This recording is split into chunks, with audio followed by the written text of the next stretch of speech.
Megalyn here with Rachel Poley, and we're your hosts for the Merry Writer podcast. We are on episode 79, and this week's question is, how do you create a business plan for your writing? Before we begin, don't forget to subscribe to the podcast wherever you're listening so you never miss a show. And if you enjoy our episode, please do give it a like. Okay, so we're talking business plan.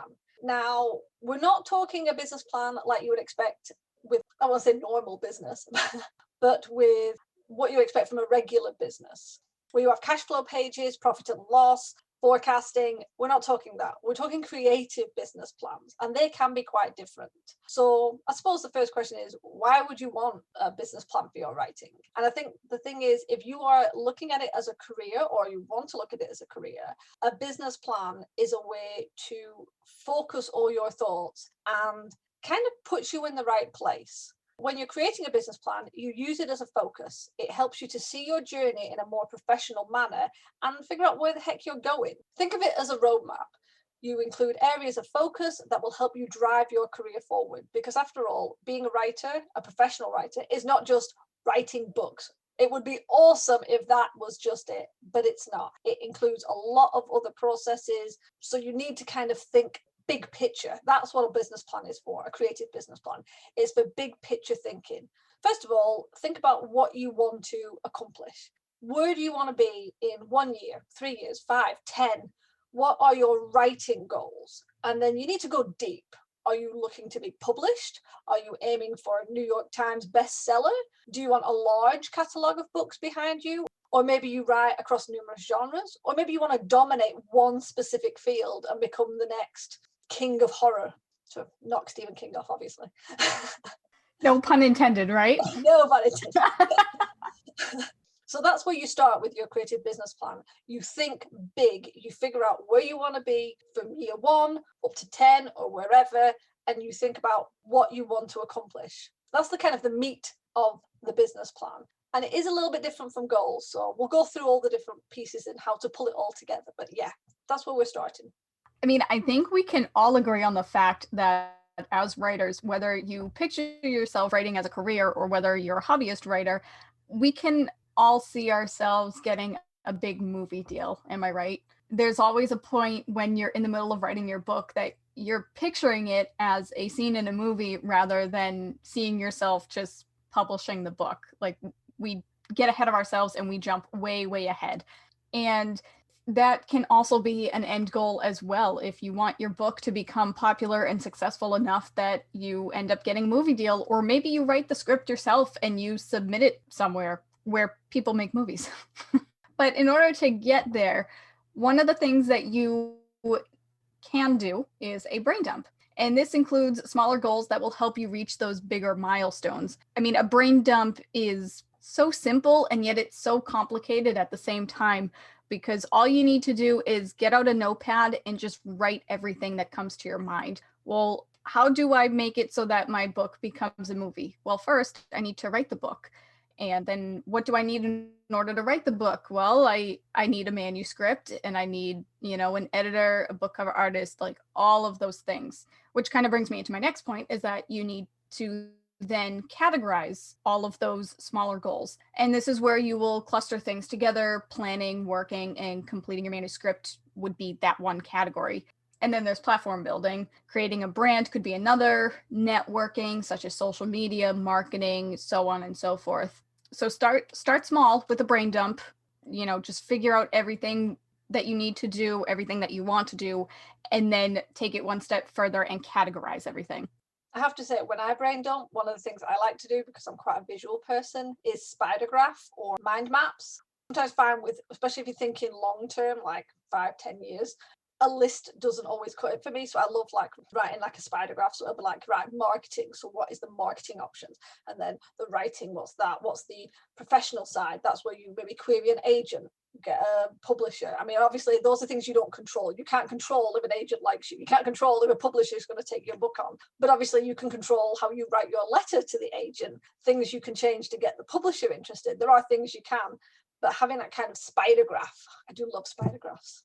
That could honestly be a whole episode on its own with me just gushing about spider graphs. Just realized. It can be, because I use those as well. They are really useful. Yeah, really. And then you color code the bubbles and everything. Yes. pin it up and it's like just staring at you the whole time. Oh. Yep. Anyway, I digress. As Rachel says, once you've categorized things and kind of put them in blocks, what you would then do is organize them. And that is where you put them in priority order.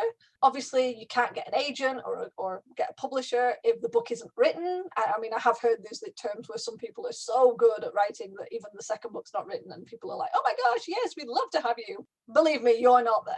If you're listening to this podcast, you're not there. You need to write the book. So then you kind of structure it's like, right, what part do you put first? That would be the writing, editing, cleaning it up. Then it might be the sorting the book cover, the professional editor, sorting out the blurb, building up your website, things like that. And you put them in an order so you know where you're going. And then obviously once you have an order, you can then put time frame on everything. This kind of helps structure your path by creating a working time frame and deadlines. We all love deadlines, don't we? And these are obviously deadlines that you control. When you're talking about if you are going the traditional route, if a publisher gets on board, they will often give you deadlines and you have not much control about them. So these are deadlines that you create for yourself, timeframes that you create that you actually have control of. But a little word of warning, you need to be realistic with your timeframes, realistic to your own abilities and responsibilities. I mean, if you're working a full-time job, if you have a family, if you're a carer, if you just have a really busy life, you can't be like, oh yes, I'm going to spend, 12 hours a day sorting this novel. It's like, that's not going to happen. And also, obviously, you've got to think writing is not the only thing you do. Even if you are a full-time writer, even if you don't have kids, there's all these other things, whether it's still family members that need help, errands that need running, fixing up your house. I understand that one. So you have to be realistic in the time you can give to something, because you don't want to put deadlines on all this stuff and then continually fail to hit them, because that will put you in a downward spiral and it will also put undue pressure on yourself. So be realistic. Consider how much time you actually have and give yourself a buffer time around each one. So give yourself a deadline for finishing the manuscript, give yourself a deadline for dealing with beta readers. Again, these are people who are going to help you, but that's a control thing. You can't control how quickly someone comes back to you. You might be able to give them a deadline and say you want 10 beta readers to come back to you. You can give them deadlines and say, could you come back to me by this time? It does not mean all those 10 will do that. And that might mean you need to find another few, if some of them don't actually come through for you. So you do need to think about the possibility that things outside of your control will affect your deadline. I was actually just going to say that when you figure out your time frame, you have to factor in things that won't go as you plan, because things do change and the time frame will change too, and it's going to end up being trial and error, because you might say, okay, I'll have the first draft written within this 6-week time frame. Well, what if you get sick in the middle of like week 3 or something and you're down for the count for a couple of days, and you might still be able to meet that 6-week deadline for yourself, but if you're missing a couple of days, that could set you back quite a bit depending on what you're working on. So you need to be realistic in that sense, and you need to, I say this because I do this to myself all the time. I create deadlines for myself, and then when something goes wrong or it doesn't go according to plan, I get really agitated that things aren't going as I pictured it, and then I need to change my plans accordingly. And and it's hard for me to do that. So you have to factor in buffer time. I want to get X, Y, and Z done in 6 weeks, but if I'm unable to get it done in 6 weeks, I want to get it done in 7 weeks or even 8 weeks. Like, factor in a little, buffer week or 2. And also that way you can start the next step after 8 weeks, for example. So if you do meet your 6-week deadline, well, guess what? Now you have an extra 2 weeks, and you can either take a break or you can do other minimal tasks, or you can start your next task on the checklist and get ahead in that. And that'll make you feel pretty good too, if you're able to get ahead. Definitely. Believe me, we love being ahead on things because it doesn't happen very often. And then we have that kind of headless chicken. Oh my God, there's so much to do. We don't do well with that. Even though we do it a lot, we don't do well with that. So yeah, definitely. Absolutely not. I don't do well with it, for sure. Now that kind of brings me to my next point, which is to formulate the plan. also known as taking action. And when you have your time frame and your deadlines all set up, now you need to actually do it. Work out the action steps, create checklists for what you need to complete to achieve that goal. And in a way, like how we mentioned earlier about categorizing everything and organizing everything, when you formulate your plan, you're more or less doing that again. Like with each step, you're narrowing everything down so that by minuscule steps, so that you have everything laid out and you never miss a step and everything gets done accordingly and on time and in order. And when you do formulate this plan, make sure you write it out so that you can refer to it, because your business plan is only going to work if you remember it. So have it written or typed up, make sure you check on it, make sure you have it displayed where you can easily see it. For me, I have mine written in a notebook, but then I also make smaller checklists for like daily to-dos and stuff. And I have that on a Post-it note, which I have right on my desk so that I see it staring at me in the face every single day. Or you can transfer the details of the deadlines to a calendar and give yourself monthly or quarterly check-ins depending on how you work. Yeah, I definitely agree with writing it down. It's like, it's so weird. I've seen people who've like had sort of, maybe not the business plan, but have made special goals and everything. And it's all like, oh yeah, it's up here in my head. And it's like, why would you do that to yourself? Don't do that to yourself. Take those scratchy notes and make them neat and organized. Treat it like a business. Make it almost like a professional business plan, as if you were pitching it to someone.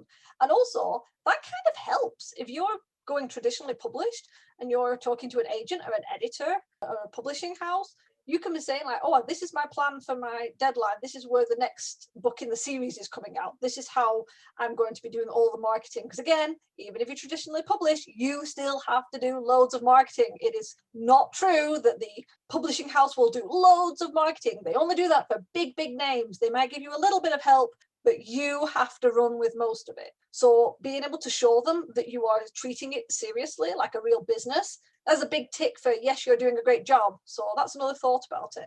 And also keep it fluid. Things might change. Just like we talked about the deadlines changing, things might change. So you have to be able to move with it and add things in. The path you are on is not always straight. You might want to go traditionally published and then decide, actually, that's not for you. You're going to go self-published. You might want to become a hybrid and do both. You might want to serialize your novel and do it through Amazon's Vella. I think it's called Vella, isn't it?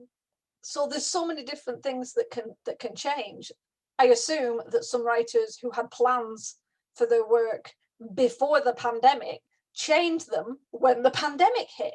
You know, suddenly book signings were out the window, so they may have had to do virtual signings and virtual events. You have to be able to change. Now, when I say keep it fluid, I don't mean we're going to be changing the whole plan around. It's like, yeah, there are things that might change, but in the end, this is still supposed to be a structured document with your pathway planned out well. And you can add to it. You can add possible ideas of how much you're hoping to make in sales, things that you can, like we've talked about this before, like the definition of success. You can put that in there, like how, you know, what is your aim for success? Do you want to make a certain number of sales? Do you want to reach a bestseller status? That might change as you go. So you can add things in, take things out. This is probably why it's a good idea to have it as a typed document, but that's just me. I love typing documents and making it readable because my handwriting is awful. But yeah, definitely keep it fluid, but obviously not so fluid that you've changed the entire thing. It's not what we're going for here. 9 times out of 10, your end goal is always going to stay the same. So you want to keep your business plan fluid enough so that when little changes and hiccups occur, you can plan accordingly, but you're still headed towards the same outcome. Yes. Things are going to change, but you're just going to have to take a quick little detour. And that's it. Yeah, exactly. And also, we talked about like where you're going to be in 1 year, 3 years, 5 years, 10 years. You might be like, by 10 years, I'm going to be a full-time author. That could happen in 5 years, in which case your 5 to 10 year plan is suddenly different. And that might need to be amended. So always positive. That's a really good thing. And also once you become, if that's where you're going, once you become a full-time writer, you can then add to the business plan with things like profit and loss and sales details and forecasting and things like that, and how you would grow the business to do maybe more interviews or go on the radio or friggin' hell, go on Oprah, who knows? So having a business plan is a really good way to start and get structured. And also it kind of, I don't know, it just has a more professional feel to it. Like you're taking yourself and your work seriously. Something just to think about. Yeah, and it's motivating too, because when you see your plan all laid out and when you're sitting there and actually thinking about it and taking the time to write this plan, it is very motivating to see, oh, wow, I actually can do this. Like this is a doable goal and I can be a professional author if I want to. And you just got to stick with it. That's the hardest part. It is for me, at least. Where we fall down. Yep. I excel at planning and then actually executing. I'm like, meh. Yeah, I used all my energy for the planning. I need a long break now. I like the idea of it. Yeah. Okay, I think we covered most of the things you can put in a business plan. I'm sure there are lots and lots more things that you can put in, and obviously feel free to let us know. But now it's your turn. Have you ever created a business plan for your writing? And if not, is it something you would now consider? We'd love to chat to you about it, so do tell us your answers in the comments or on Twitter using the hashtag @TheMerryWriterPodcast. We hope you enjoyed this episode, and if you want to get some extra content, check out our Patreon page at patreon.com/TheMerryWriterPodcast. You can support our show for as little as $1 a month and get extra bonus content. Tune in every Wednesday for a new episode where we ask all the right questions. Thanks for listening. Bye. Bye. This podcast is brought to you by Felt Tip Pens. We'd love to colour code. The music, titled Inspired, is by Kevin MacLeod, licensed under Creative Commons 4.0.